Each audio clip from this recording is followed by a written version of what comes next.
Hello and welcome to the Daily Millwall for Wednesday, the 13th of December 2023. In today's Millwall news, today was match day. As with all these midweek matches, it was on the television. It was on Millwall TV and it was also on Sky Sports Red Button. So I got to watch it and we lost. Obviously, we lost to Leicester. But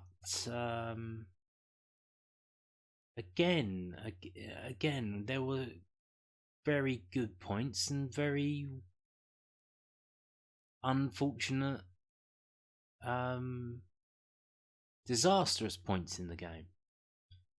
Yeah, here we go. This is from millwallfc.co.uk. This is the match report.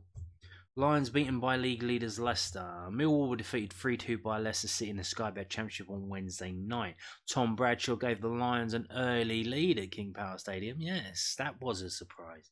But second half strikes from Jannik Vestergaard, Patson Daka and Ricardo Pereira secured the win for the host. Kevin Nisbet's stoppage time goal was just a mere consolation.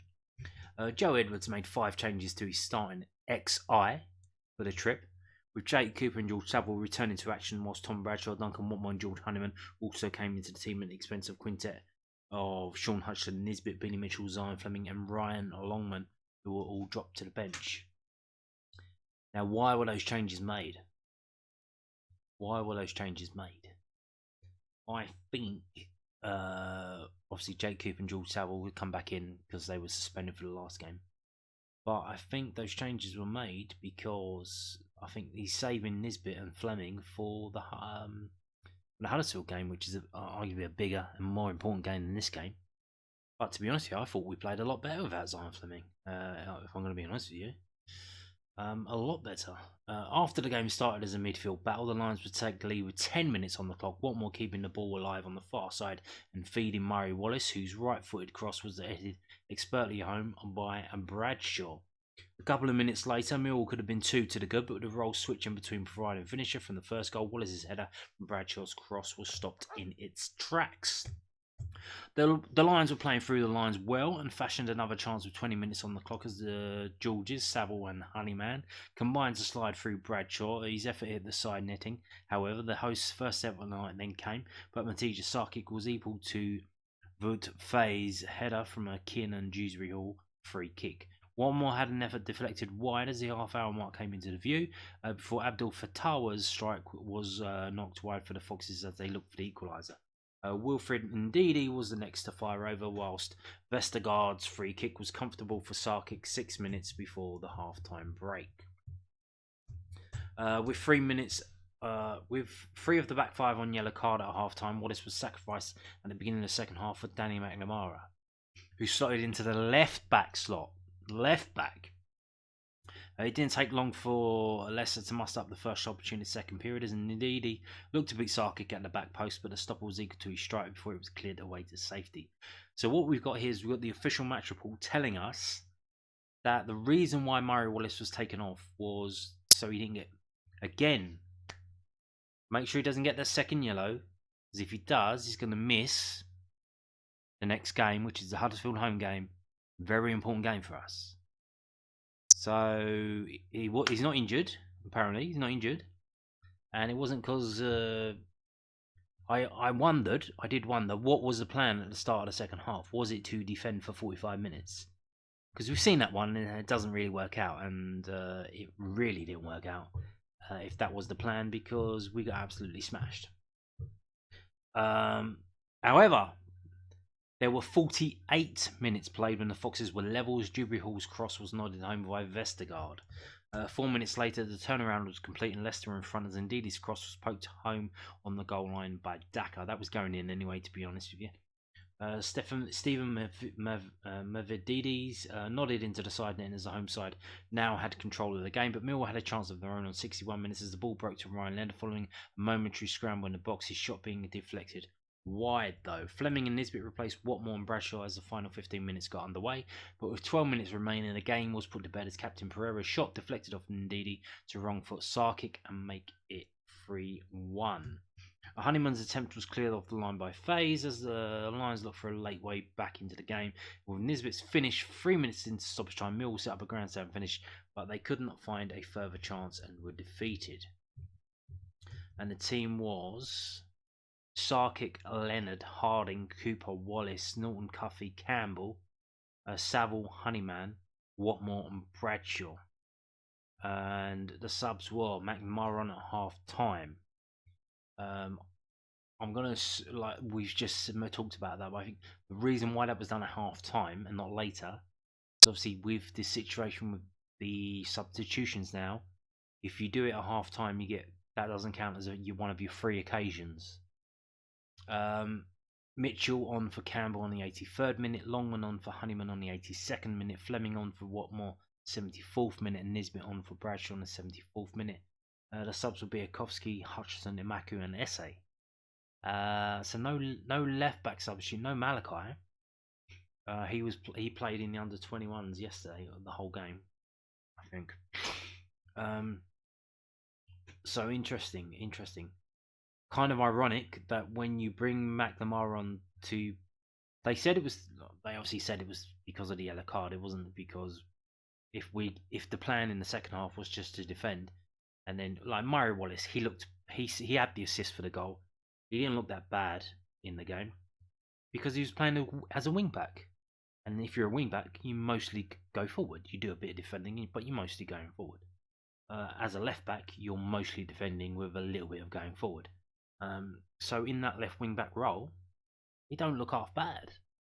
But if the plan was to defend for your lives in that second half, kind of ironic. They brought McNamara on because they thought he would cope better with the pacey wingers of Leicester, and both of their goals, the early goals, came down the other side, Ryan Leonard's side. Not that I'm really blaming him. Maybe he is to blame. I haven't had a good second look at it. I'll do that tomorrow for the stats video. But yeah, we got that second goal. We made it 3-2 right at the end.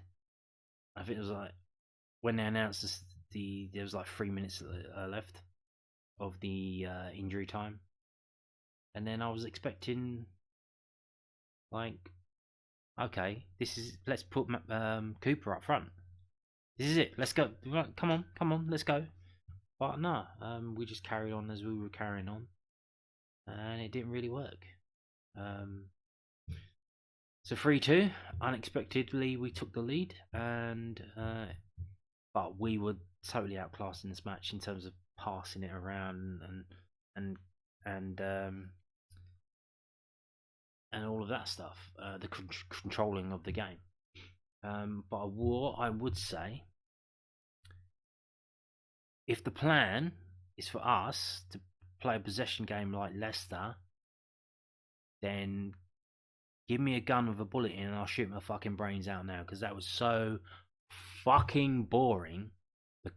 The stadium was had 30,000 people in it and no one made any noise. You could hear some twat with a drum. That was just that. Is that the plan for us to play like that? Is that the plan? That was so crushingly boring. I really hope that isn't the plan for us to play like that. Today, second game running, question marks on this keeper Sarkic. Obviously, he's coming back from an injury. And the same thing happened with Bart when he came back in. He had to get his eye in. He had to get not match fitness, but match sharpness. See, if you're a goalkeeper, training and match is completely different. But can we afford to have this guy in goal for the Huddersfield game? If you're the manager, I mean, fucking hell. Right, 2 games in a row. I will give him a special mention to the referee as well. I thought he's absolutely shocking. They were diving all over the place, and he was saying, no.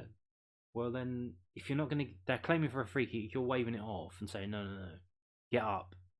And that's clearly a dive, because he fell to the floor, and then he's turning to you, asking for a free kick. That's a dive, isn't it? Is that not a dive? Oh, what the fuck are we doing here? It's Keith Stroud, it was. So yeah, and another 4 bookings. Cooper, Saville. I think they've just started the race to 10. They're trying to get up to 10 as quickly as possible. Harding and Wallace as well. Nisbet again with another goal. Lovely jubbly. No attendance yet, so I don't know how many away fans were there. But yeah,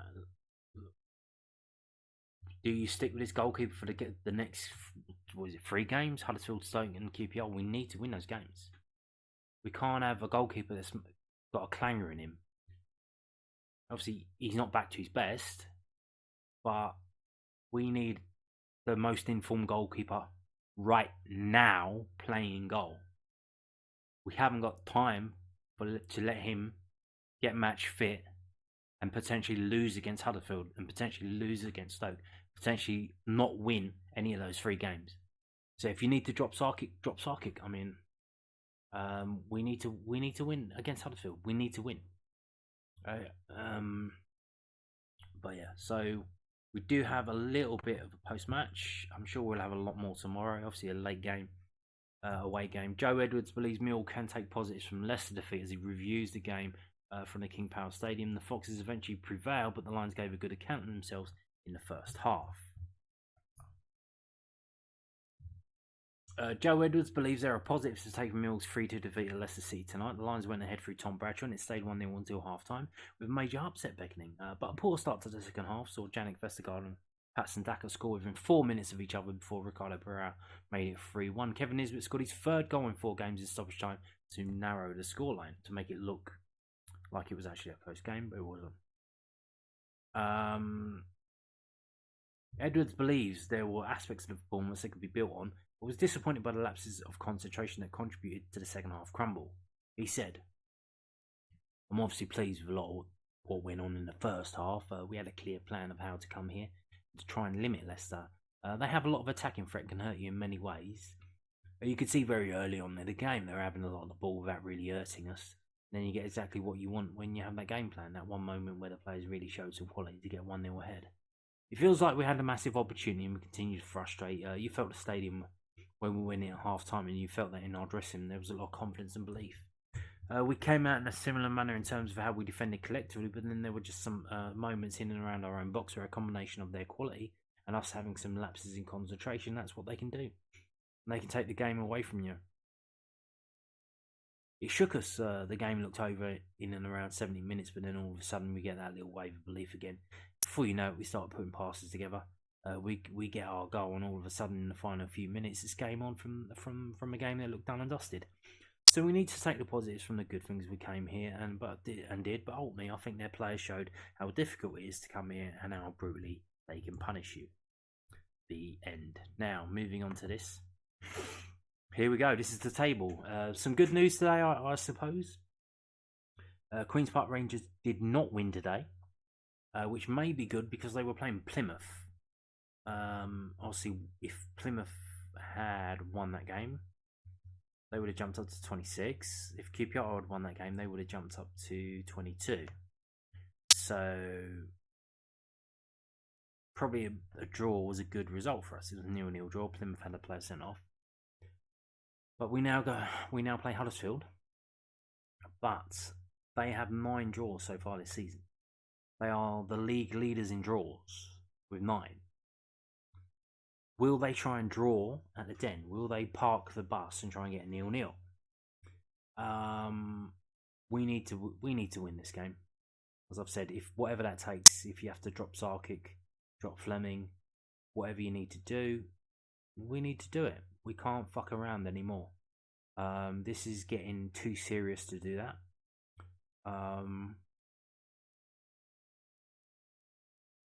Hopefully we can. Hopefully, a draw.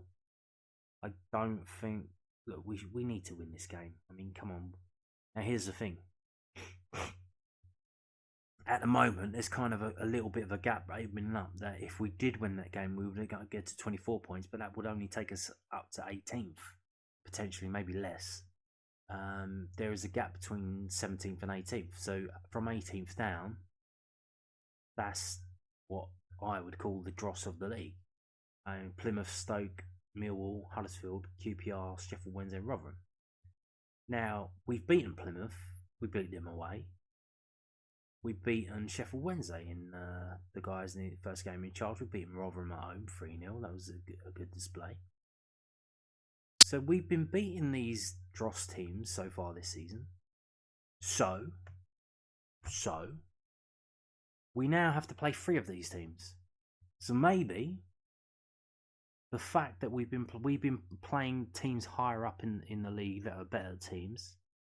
Once we start playing these Huddersfields and the Stokes and the QPRs, and we get the result, we might get the results from those games, because we did against Plymouth, and we did against Sheffield Wednesday, and we did against Rotherham. So maybe these are the teams that we can beat. If we did all right against Leicester today,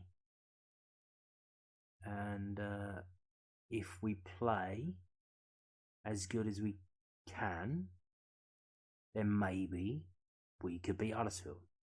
But again, some big decisions need to be made. Do you drop this keeper? He's not in form. He's just come back in. Do you keep playing him and get Andy Marshall to have a word with him about what he's doing wrong in the games?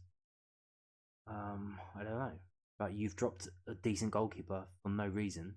And the reason you said was because the guy's better with the ball at his feet. We shipped 2 fucking goals. That were partly his mistake. We shipped a goal at Cardiff that cost us a game. I don't care if he can fucking do keepy uppies with a golf ball. Like, can he fucking actually defend the goal? Because that's what he's supposed to be doing. Can we get a decent goalkeeper in goal? And at the moment, that's Bart Biakowski in a must-win game next week against Huddersfield. So yeah. And on that note, thank you for watching and goodbye.